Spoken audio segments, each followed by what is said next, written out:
45년 만에 선포된 비상계엄. 2부에서도 이번 사건이 미칠 영향, 또 향후에 전개될 상황들 짚어보려고 하는데요. 이번에는 여권으로 갑니다. 제가 앞에서도 말씀드렸습니다만 탄핵안 발의는 야당이 하지만 지금 탄핵의 가부는 국민의힘 손에 달렸습니다. 왜냐? 제적 인원 300명 가운데 200명 넘기려면 8명이 더 필요하죠. 하지만 국민의힘은 어제 경론 끝에 당론으로 탄핵에는 반대한다. 이렇게 확정을 한 상태. 일단 궁금합니다. 왜 이런 결정이 내려졌을까? 그리고 그럼에도 불구하고 당론에 반대해서 탄핵 찬성을 던질 사람이 8명 이상은 될까? 자, 이 부분인데요. 지금부터 만날 분 국민의힘 안철수 의원입니다. 이번 계엄에 대해서 아주 강하게 비판하고 있는 분 안철수 의원 만나보죠. 안 의원님 나와 계십니까? 네, 안녕하셨습니까? 예, 참 폭풍 같던 그 밤이 지나고 만 30시간이 넘어가는데 저는 사실 아직도 실감이 잘 안 나요. 아직도 꿈꾼 것 같아요. 어떠세요? 저도 지금 30시간째 못 자고 있습니다. 아, 잠도 못 주무세요? 예, 예. 참 어떻게 평가하십니까? 이번 계엄 사태. 한마디로 있을 수 없는 일이 일어났습니다. 사실 또 법적으로도 여러 전문가분들께 말씀을 이렇게 들어보면 예. 이것이 과연 그 계엄을 발동할 만한 그런 법적인 요건을 갖추고 있는가? 갖추고 있지 못하다. 그리고 또 그 과정에서도 문제가 많다. 뭐냐면 네. 원래는 이제 대통령께서 계엄을 결심을 하시고 그 다음에 해야 될 일이 국회에서 동의를 받고 그 다음에 이제 전체적인 과정들이 진행이 되게 되는데 오히려 대통령께서 결심한 다음에 하셨던 일이 국회를 막는 일이었습니다. 예. 그리고 또 거기에 국회에다가 군인들을 파견을 했죠. 예. 사실 그것 자체가 불법의 소지가 많다는 게 많은 전문가들의 입장입니다. 그렇죠. 사실은 계엄법을 잘 보면 계엄을 하고 난 후에 행정부, 사법부, 언론을 통제할 수 있게 돼 있지만 국회를 통제할 수가 없습니다. 그럼에도 예. 불구하고 어제 지난밤에 국회로 가서 국회를 막고 국회의원들의 진입을 막았던 거, 이 부분이 결국 반헌법적, 즉 내란죄에 해당하는 거 아니냐 이렇게 되는 거죠, 지금 논리가. 네, 그렇습니다. 예, 알겠습니다. 근데 어제 여권 수뇌부가 윤 대통령을 만나고 왔는데 윤 대통령이 민주당 폭거를 알리기 위해서 한 계엄이다. 나는 전혀 잘못한 게 없다. 절차적인 하자도 전혀 없다라고 말했다는 게 맞나요? 그러니까 대표부가 가서 이제 만나 뵙고 와서 다시 의원총회를 했습니다. 예. 근데 유감스럽게도 세부적인 내용에 대해서는 일체 저희들한테 정보를 주지는 않았습니다. 다만 이제 한마디로 대통령께서 최근 사태에 대해서 격앙을 하셨다. 이제 그 정도였는데요. 물론 이해가 가지 않는 바는 아닙니다. 사실 보면 민주주의라는 게 예전에 YS나 DJ 경우를 보면 네. 아무리 다수당이라고 할지라도 소수당의 의견도 존중하고 경청하고 그리고 그 중에서도 타협하고 그렇게 해서 안을 반영을 해서 내지 않습니까? 예. 근데 그게 아니라 오히려 지금 현재 민주당에서는 너무나 많은 의석을 활용을 해서 민주주의라기보다는 전체주의. 그래서 모든 것을 그러니까 소수의 의견을 전혀 반영하지 않고 다수의 의견만 반영하는 그런 쪽으로 가고 있습니다.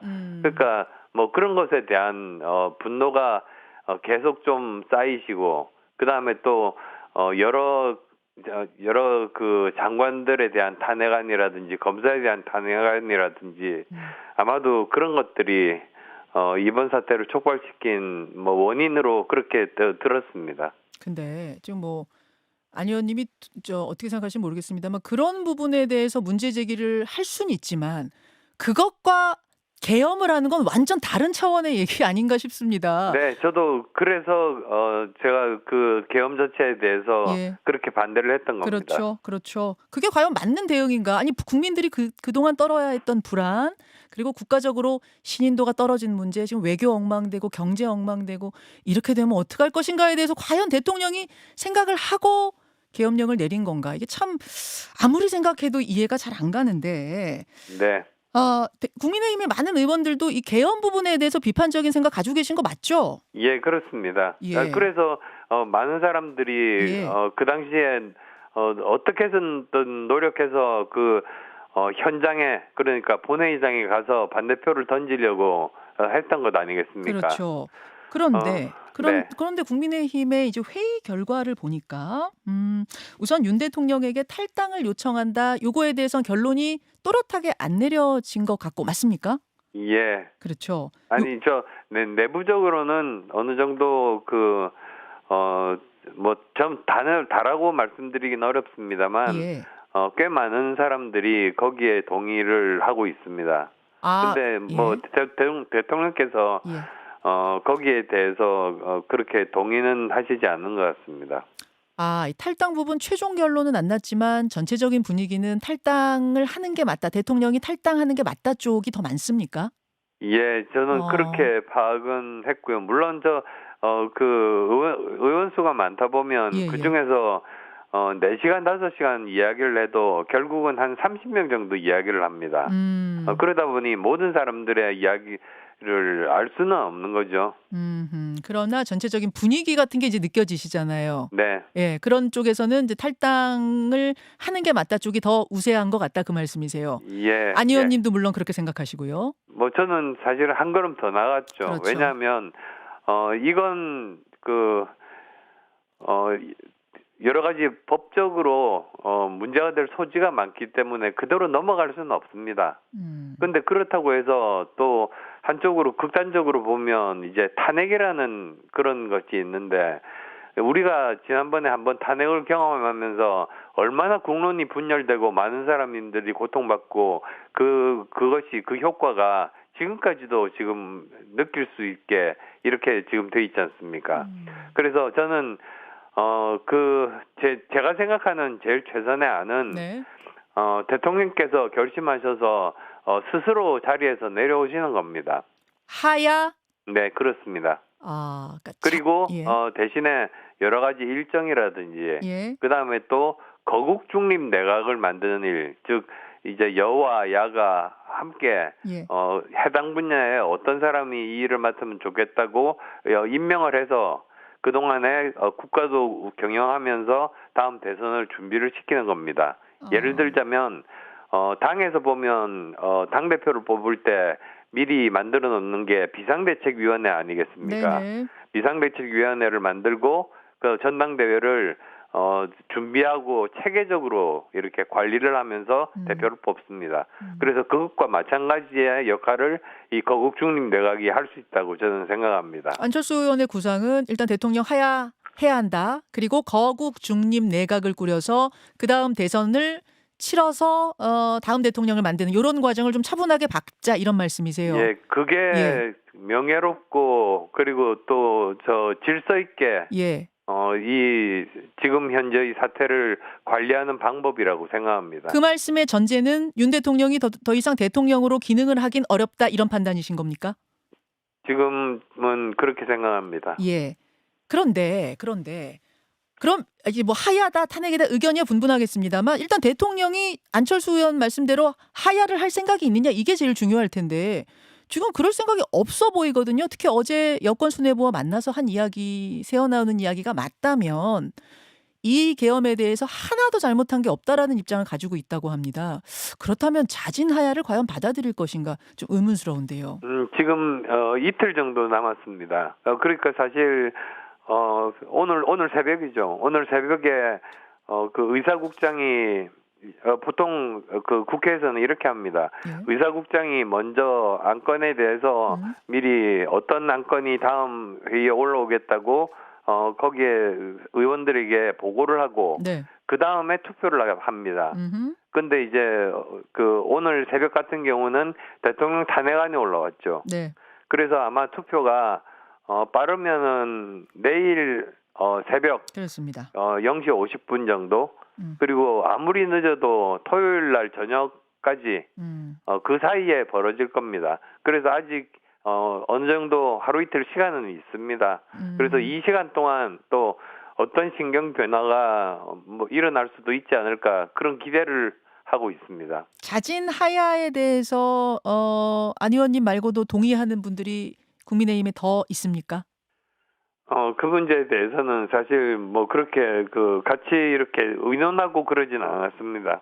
그렇죠. 저희가 지금 느끼기에도 안철수 의원 정도 외에는 이렇게 지금 두드러지게 말씀하시는 분은 없는 것처럼 느껴져서요. 예. 그렇죠. 그렇다면은 윤 대통령이 하야를 받아들이지 않는다면 그 다음은 어떻게 할 건가? 어떤 입장이십니까? 그렇게 되면 사실 만약에 뭐 108명이 돌돌 뭉쳐가지고 막아낼 수도 있겠죠. 근데 또 다른 것으로 통과될 수도 있다고 저는 생각합니다. 탄핵 가결 가능하다고 보세요? 예, 그렇습니다. 그러려면 8명의 국민의힘 표가 필요한데 예, 뭐 누가 될지는 모르겠습니다만 어쨌든 마음속으로 그런 생각을 가진 사람들이 그 권리를 행사를 하게 된다면 그러면 그 다음에는 다른 어떤 계획이 없이 예? 최악의 상황으로 내몰리는 거거든요.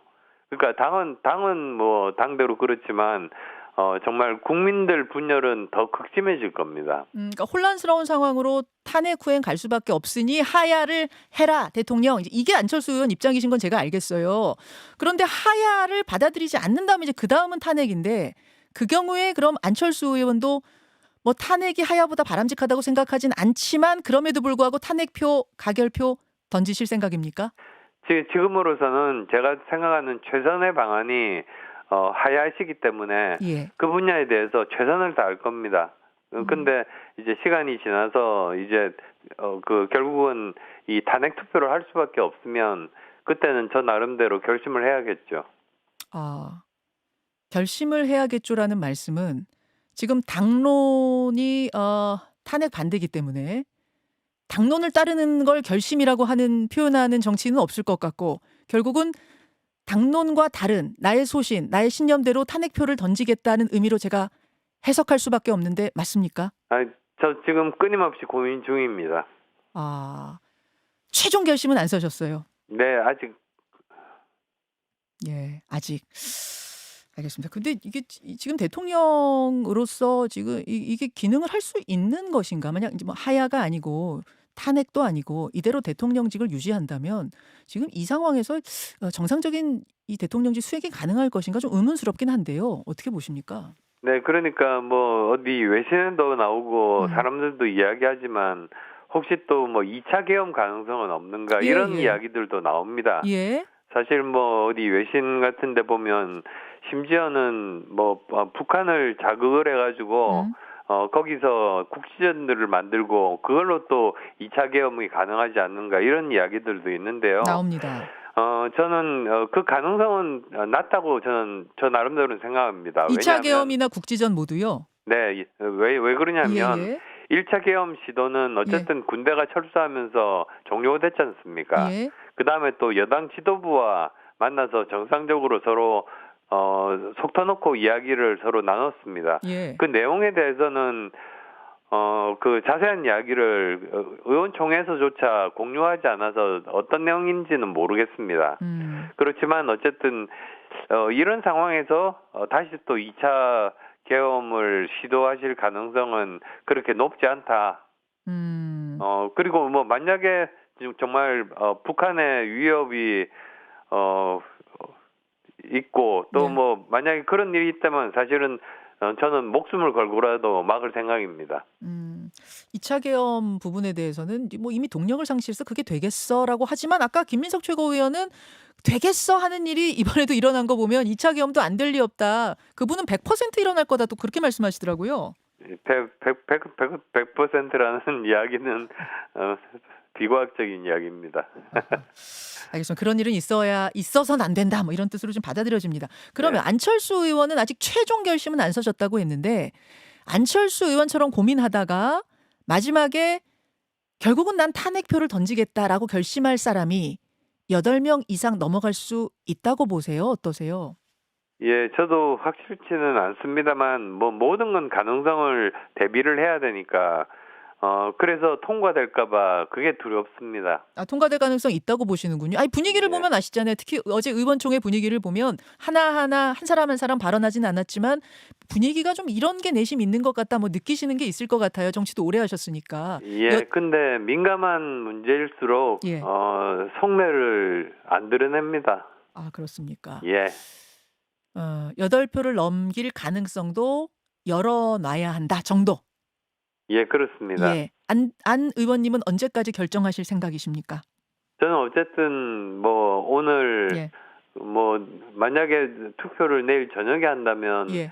내일 점심 때까지라도 최대한 주위 사람들 설득하고 필요하다면 대통령께도 말씀드릴 수 있는 기회를 만들어 보려고 노력하고 있습니다. 아, 대통령한테 면담 요청하셨습니까? 아닙니다. 그렇지는 예, 않습니다만 뭐 비서실장이라든지 여러 경로가 있으니까요. 아, 면담 요청을 하실 생각이시군요. 뭐 받아줄지 안 받아줄지 모르겠습니다만. 예. 예. 알겠습니다. 내일 점심까지 고민하신다고 그랬는데 생각해 보니까 돌아오는 밤에 표결이 있을 수도 있을 것 같아요. 예, 예, 그렇습니다. 오늘 중으로는 결정을 하셔야 될 것 같아요. 또 한 가지, 뭐 탄핵안과는 별개로 김건희 여사 특검법 다음 주 화요일이죠. 12일에 표결이 있는데 요건 어떻게 될 것 같습니까? 이것도 8표가 관건인데. 예, 근데 지금은 이미 예. 그 어떤 뭐 관심사랄까요? 저 주요 쟁점에서는 저는 벗어났다고 생각합니다. 오히려 지금 현재 대통령 탄핵안이 워낙 그 여러 가지 영향이 크기 때문에 네. 우선 이 김건희 특검법은 뒤로 밀리는 걸로 그렇게 저는 보고 그렇게 있습니다. 보세요. 한 1분 정도 남았는데 제가 좀 진짜 궁금했던 이야기 좀 여쭐게요. 대통령 왜 이랬다고 생각하십니까? 대통령을 그래도 꽤 오래 봐오셨잖아요. 예. 대화도 많이 나누셨고 대선 전에도 깊은 대화들 나누셨고 왜 이랬을까요? 그러니까 뭐 저 본인이 설명한 게 그게 그대로일 거라고 생각합니다. 지금까지 사실 지금까지 헌정사상 가장 큰 차의 여소야대 국면에서 예. 야당이 그렇게 민주적이기보다는 오히려 전체주의적으로 이렇게 밀어붙이고 사람들을 계속 탄핵시키는 것. 사실 이것도 제가 19대부터 국회에 있었습니다만 21대 와서 이렇게 많은 사람들 계속 탄핵시키는 건 처음 보는 건데요. 근데 그렇게 생각하고 거기에 대해 비판하는 사람이라고 하더라도 계엄까지 생각하는 사람은 그런 정치인이 과연 있었습니까? 근데 없었죠. 그래서 그 부분이 잘 이해가 안 가는 거거든요. 왜 이런 결정을 했을까? 예, 뭐 아마도 뭐 정치적인 경험의 문제도 있을 것 같고요. 워낙 정치하신 지 뭐 그렇게 오래되시지 않으셨으니까 예. 수단이 사실 몇 개 그렇게 없으셨을 겁니다. 정치적인 오판이라고 보시는 거군요. 그리고 또 좋은 참모들이 예. 주위에 많이 필요하고 그리고 또 일종의 레드팀하는 그러니까 다른 의견을 내서 예. 서로 다른 측면도 생각하게 하는 고민하게 하는 그런 것들도 필요한데 그런 시스템들도 부재한 게 원인이 아닌가 싶습니다. 알겠습니다. 여기까지 오늘 말씀 듣겠습니다. 국민의힘 안철수 의원님 고맙습니다. 예, 감사합니다. 김현정의 뉴스쇼는 시청자 여러분의 참여를 기다립니다. 구독과 좋아요, 댓글 잊지 않으셨죠? 알림 설정을 해두시면 평일 아침 7시 10분 실시간 라이브도 참여하실 수 있습니다.